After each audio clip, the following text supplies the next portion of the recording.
नमस्कार, मैं हरिशंकर व्यास। 15 अगस्त 2022 का प्रधानमंत्री नरेंद्र मोदी का भाषण उनके द्वारा अपने आप को भविष्य दृष्टा झलकाना था।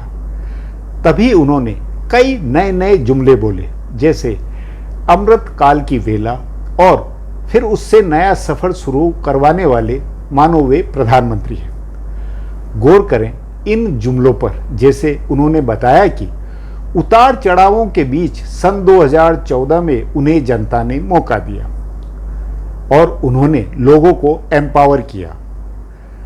पिछले 8 साल का नतीजा है जो आज देश का जन मन आकांक्षी है।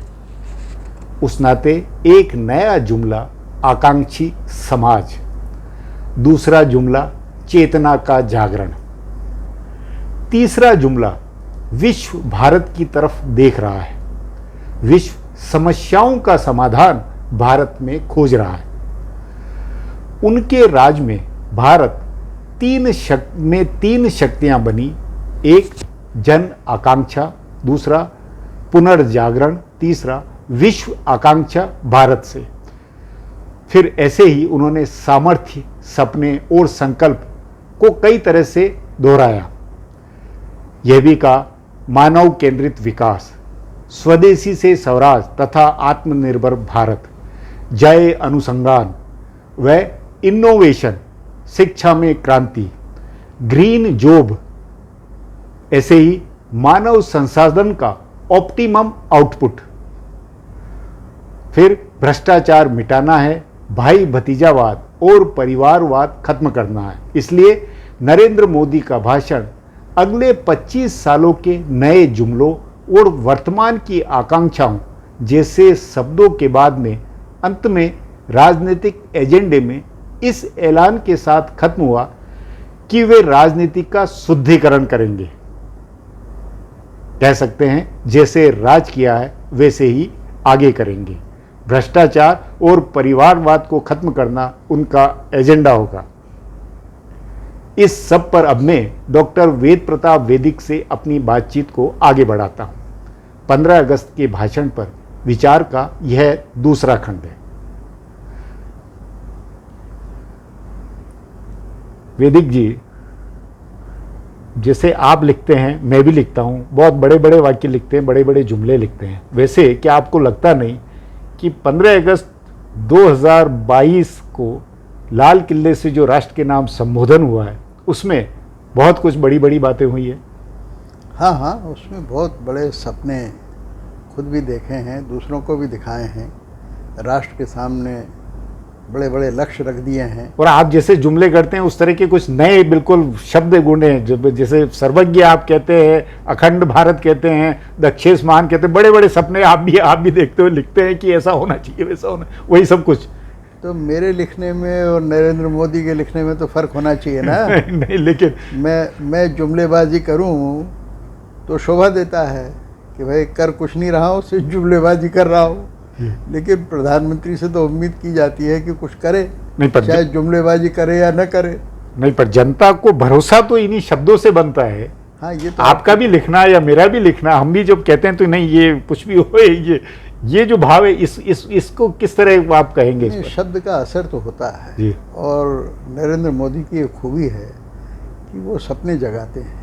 उन्होंने सपना जगाया आज भी कि भारत की भव्य भूमिका के बारे में चर्चा की और लोगों से ये आशा की कि इतना बड़ा भारत के सामने नक्शा है तो तदनुकूल वो बर्ताव भी करेंगे। लेकिन मेरा कहना ये है कि हम लोगों का लिखना और बोलना, उसके मुकाबले एक प्रधानमंत्री का या मुख्यमंत्री का या बड़े नेता का बोलना और लिखना, उसका महत्व कहीं ज़्यादा है। क्योंकि हम अगर कुछ ना भी करें तो भी ठीक है, विचार दे दिया हमने, लेकिन उनसे तो विचार दें या न दें, करना ज़्यादा ज़रूरी है। इंदिरा गांधी बड़े बड़े जुमले नहीं बोलती थी, लेकिन बड़े बड़े काम कर दिए उन्होंने। सिक्किम का विलय कर दिया, बांग्लादेश का निर्माण कर दिया, परमाणु बम फोड़ दिया, बड़े बड़े काम कर दिए उन्होंने, पाकिस्तान को सबक सिखा दिया। तो काम करना ज़्यादा ज़रूरी है जुमले बोलने की बजाय।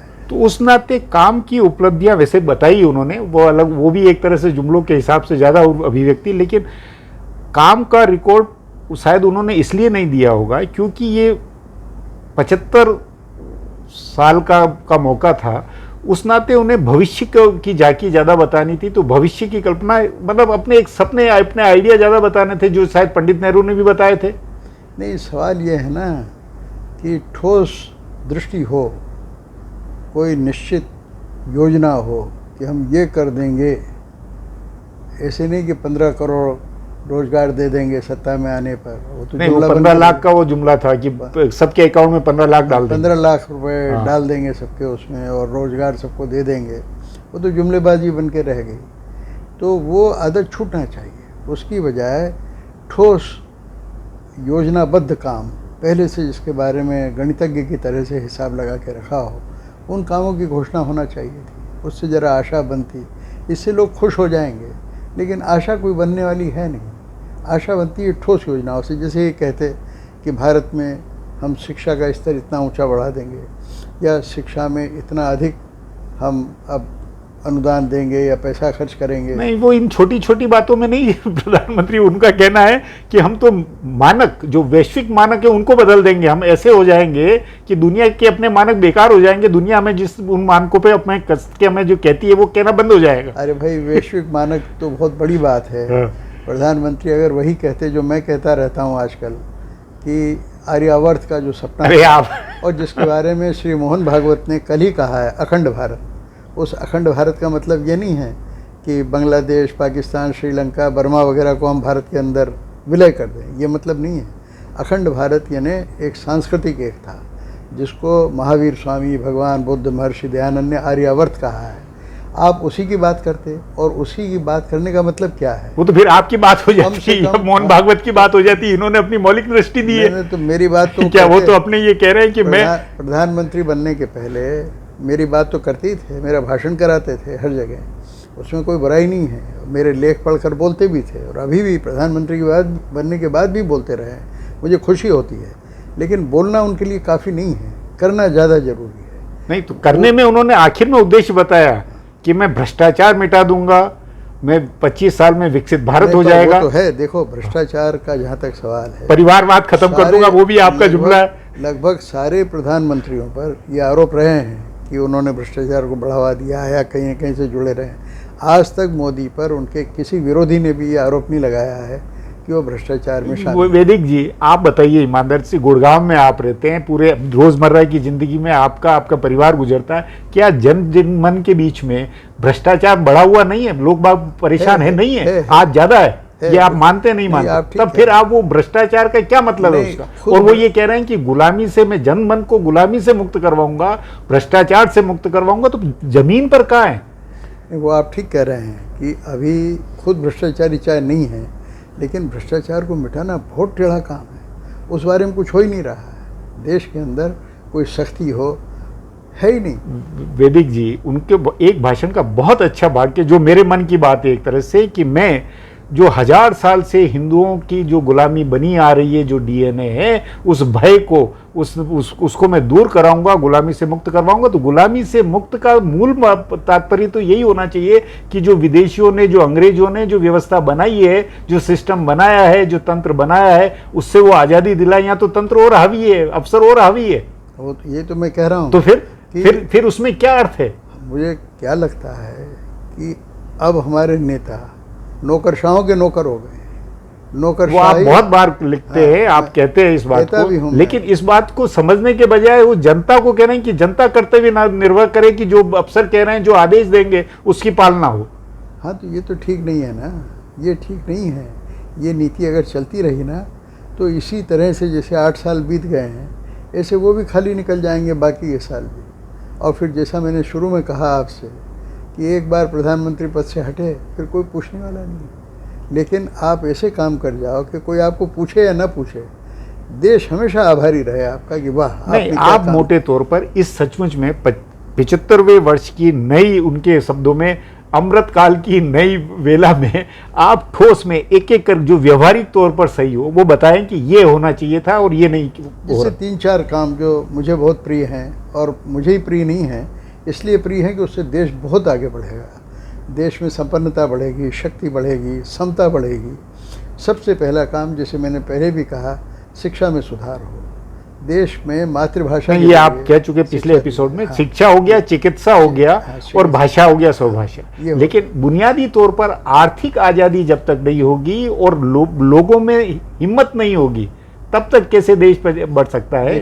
पुरुषार्थ तो तब संभव है जब अवसर का समान हो और अवसर के में खुलापन हो। अवसर के लिए मैं लिखता भी रहा हूँ और बोलता भी रहा हूँ कि जो मैं आर्यावर्त की बात कहता हूँ ना, क्यों कहता हूँ कि ये जो मध्य एशिया के 5 देश हैं, ताजिकिस्तान, उज्बेकिस्तान, किर्गिस्तान, तुर्कमेनिस्तान, हाँ, ये कजाकिस्तान, इन 5 देशों की आबादी कितनी है? यूपी से भी कम है, मध्य प्रदेश के बराबर है, उससे भी कम है जी। 7.25 करोड़ की आबादी है जी। और भारत से 1.5 गुना क्षेत्र है उनके पास जी। और सारा माला माल से भरा हुआ है जी। ये वही इलाका है जहाँ से आर्य लोग सारी दुनिया के अंदर फैले हैं और सबसे अधिक संपन्न। ठीक है, इनका अब बना के इनमें परस्पर रिश्ते अच्छे हो जाए तो व्यापार, संपन्न, वो रोजगार वो सब अवसर बनेंगे। हमारे 10 करोड़ लोगों को रोजगार वहाँ मिल सकता है। और अगर इनसे दोस्ती बढ़ जाए तो पाकिस्तान का जो हमारे खिलाफ तेवर है ना, वो अपने आप नरम पड़ जाएगा।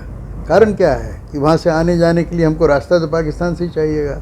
पाकिस्तान को हमें कोई फ़ायदा देने की ज़रूरत नहीं है, सिर्फ किराया दे दें, आने जाने का पैसा मिल जाए, उसी से पाकिस्तान को अरबों रुपए की आमदनी। वो सब आपके सपने, आपके ख्याल, सारी वो विचार ठीक है। फौज पे खर्चा कम हो जाएगा, शिक्षा पे, चिकित्सा पे, रोजगार पे खर्चा सरकार ज़्यादा कर सकेगी। अभी हमारा फौज पे आपके अनुसार सचमुच में इस अमृतकाल की नई वेला के तात्कालिक कदम भारत के संदर्भ में, भारत के दायरे में क्या होने चाहिए? और वो खास तौर पे मेरा ये मानना है कि आर्थिकी का एक पहली चुनौती आर्थिकी की है, दूसरी भ्रष्टाचार की है, और तीसरी सामाजिक बिखराव जो होता हुआ लग रहा वो है। उस सामाजिक बिखराव या द्वेष की जो भावना, इन तीनों के मामले में क्या ठोस कुछ करने की स्थिति है या नहीं है? बहुत सारे काम कर सकते हैं। जैसे उदाहरण के लिए सबसे पहला, तो वो ऐसा कौन सा काम था जो जिसका इन्होंने जिक्र नहीं किया और वो होना चाहिए? भाई, देश में जैसे जातिवाद खत्म होना चाहिए। हाँ। तो मैं तो ये कहता हूँ कि जातीय उपनाम लगाना संस्थाओं गैर कानूनी कर दिए। संस्था बिल्कुल, क्या और बिल्कुल ऐसे ही दूसरी भाषा, अंग्रेजी भाषा का उपयोग कर दे, गैर कानूनी घोषित कर दे। गो हत्या अगर करनी है तो पूरे देश में अनिवार्यत एक नेशनल कानून बन जाए। बिल्कुल। क्या ये मतलब छोटे मोटे, अपन अभी लिस्ट दोहराने लगेंगे? छोटे मोटे नहीं है, ये बहुत बड़ी बात है। और ये बराबर मैं भी लिखता रहा हूँ और आप भी लिखते रहे हैं, और कई लोग हमारे, कई नेता लोग हमारी बातों से प्रेरित भी होते हैं, लेकिन बेचारे कुछ कर नहीं पाते हैं। नहीं तो ये बेचारापन, जो आप ये बेचारापन कहते हैं, ये सबसे बड़ी तो ये है कि जनमन के अंदर तो छोड़िए, कैबिनेट के लोगों में, सत्तावान लोगों के बीच में भी आज हिम्मत नहीं है। आज जनमन के अंदर न आकांक्षा है, न चेतना है, न उत्साह है, तो कहां से आगे चलेंगे? नहीं, अगर उनमें उत्साह हो तो सारी जनता। आप बताइए कि आप मानते हैं कि भारत के कैबिनेट में या भारत की जो बीजेपी के अंदर में भी सचमुच में मन की बात की ये होना चाहिए, एक ऐसा, जैसे आप बोलते हैं, कह सकते हैं, क्या कहने की हिम्मत है किसी की? नहीं, कहते हैं हमारे जो संघ के, आप मोहन भागवत और संघ के लोगों से करते हैं, क्या उनमें है हिम्मत कि भाई इस तरह की बात कहें और आप अपने एजेंडे पर अमल करवा दीजिए? नहीं, मोहन भागवत जी ने तो अभी आप देखिए कल ही अखंड भारत की बात कही। नहीं, अखंड भारत छोड़िए आप, उन्होंने उससे ज्यादा एक महत्वपूर्ण बात कही। उन्होंने एक बात बड़ी जबरदस्त कही, जिसका नुकसान भाजपा को हुआ है। क्या? बिहार में उन्होंने कहा कि ये जातीय आरक्षण, हाँ, ये कहा उन्होंने, कहा ये बहुत बड़ी बात है। मैं बराबर तर्क दे रहा हूँ। नहीं, वो भी कहा, और अभी 2-4 दिन पहले एक बात और कही कि एक ही व्यक्ति से सब कुछ हो सकता है, एक ही व्यक्ति से सब, ये नहीं सोचा जाना चाहिए और ये नहीं विचार होना चाहिए, ये भी कहा उन्होंने। तो उसको लेकर डॉक्टर सुब्रमण्यम स्वामी से लेकर सबने अलग अलग उसकी व्याख्या की, तो वो अपनी जगह है। लेकिन बुनियादी तौर पर भाजपा के अब आज वैचारिक तौर पर, संघ परिवार आज वैचारिक तौर पर वह बल रखता है क्या जो शासन या प्रधानमंत्री को मजबूर कर सके, कह सके ये 10 काम है और ये करने चाहिए, ये यहाँ से हमारी अमृतकाल की नई वेला प्रारंभ होगी?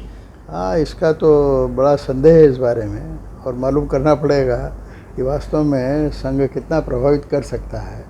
लेकिन मैं समझता हूँ कि मोदी को स्वयं प्रेरित होकर ऐसी घोषणाएं करना चाहिए, और घोषणाओं से ज़्यादा काम करना चाहिए। कार्य योजना, रोड मैप, हाँ, कि ये इतने दिन में हो जाएगा, इतने दिन में ही अंग्रेजी का पीछे हो जाएगी। अब हमको मालूम क्या लग रहा है कि चाहे कांग्रेस का राज हो, चाहे भाजपा का राज हो, और हमारे कामरेड लोग भी, कामरेडों का राज रहा केरल तो में, इसलिए बंगाल में। फिर अपन अंत में निष्कर्ष कुछ मूल परिवर्तन होता ही नहीं है। तो इसलिए मेरा कहना है कि जो 1947 से जहां सफर शुरू हुआ था, 25 पे जहां थे जो मुकाम था, 50 का जो मुकाम था, वैसे ही 75 के इस मौजूदा मुकाम में हम कुछ दिन उत्सव कर लेंगे, बातें बड़ी बड़ी हो जाएगी, लेकिन अंत में ढाक के 3 पात वाली नियति बनेगी। ये अनिवार्य आप माने या हाँ, मान सकते हैं? ढाक के 3 पात तो हैं, तो अब 4 पात कर लीजिए। लेकिन वो पात थोड़े बड़े अपने आप होते जाते हैं। हाँ, ठीक है। भारत की प्रगति कुछ न कुछ हो रही है, वो अपने आप नहीं, हो रही वो है। वक्त के कारण वो है। नेता न नहीं, हो- वो नेता न हो तब भी होगा। हाँ, क्या तो यही बात मैं कह वो रहा हूं। सरकार न हो तो भी हो, तो भी होगी। वो भले राबड़ी देवी चीफ मिनिस्टर बने या XYZ मुख्यमंत्री या प्रधानमंत्री बने तब भी होगा। हाँ। उसमें किसी का योगदान नहीं है। हाँ, वो आप तो ठीक वक्त के धक्के में देश और पूरी दुनिया चलती है। ठीक, ये बात ठीक है। तो वैदिक जी, अपन इसी के साथ आज की बातचीत समाप्त करें। सब्सक्राइबर बटन को जरूर दबाएं, घंटी है उसे भी दबाएं, ताकि नया एपिसोड अपलोड होते ही आपको सूचना मिले।